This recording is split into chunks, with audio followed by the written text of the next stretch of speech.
আজ আমরা আবার এলাম ডিমার্টে। আমাদের এক পুচকো থাকে ইউএসএতে। আজ তার জন্যেই কিছু কেনাকাটি করতে এলাম। আমাদের পুচকোর কিন্তু কোনো চাহিদা নেই, সে শুধু ভালোবাসে আঁকতে।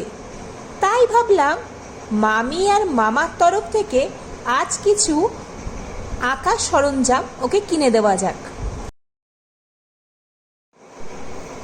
ঘুরতে ঘুরতে জিনিসগুলো দেখতে দেখতে এত ভালো লাগছিল যে নিজের ছোটবেলার কথা মনে পড়ে গেল।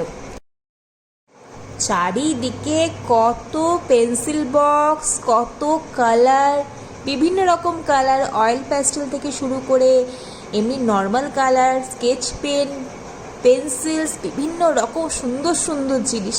এত ভালো লাগছিল দেখতে যে মনে হচ্ছিল কোনটা ছেড়ে কোনটা কিনবো।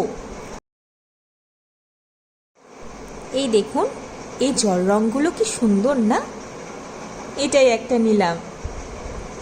আবার বারবি ডলের পেন্সিল বক্স, কি সুন্দর সুন্দর পেন্সিল বক্স। এত ভালো লাগছিল দেখতে, মনে হচ্ছিল না সবগুলোই কিনে ফেলি। ইউনিকর্নটা দেখুন, মনে হচ্ছিল যদি আবার স্কুলে ভর্তি হতে পারতাম কতই না ভালো হতো।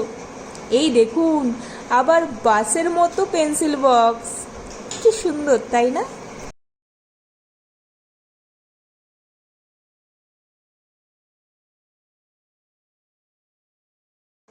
বয়েজদের সাথে সাথে গার্লসদের জন্য কালেকশন এত সুন্দর ছিল যে চোখ ধাঁধিয়ে যাচ্ছিল। এই দেখুন, মেয়েদের জন্য কত সুন্দর সুন্দর পেন্সিল বক্সগুলো, কি কিউট তাই না?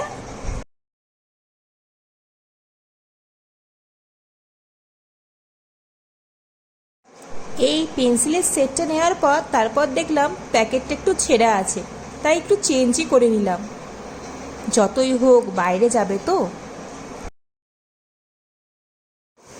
আঁকাআঁকি সম্পর্কে আমার তেমন কোনো অভিজ্ঞতা বা ধারণা কিছুই নেই, তাই জন্য সৌম্যই হেল্প করে দিল সমস্ত কিছু সিলেকশনের জন্য। বিল কাউন্টারটা আজকে কিন্তু ফাঁকাই ছিল, যেহেতু মানডে তাই। চলুন বন্ধুরা, বিলিং আমাদের কমপ্লিট, আর ব্লগটা আমার এখানেই শেষ।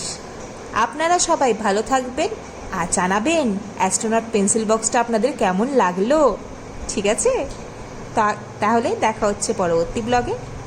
ততক্ষণের জন্য টাটা।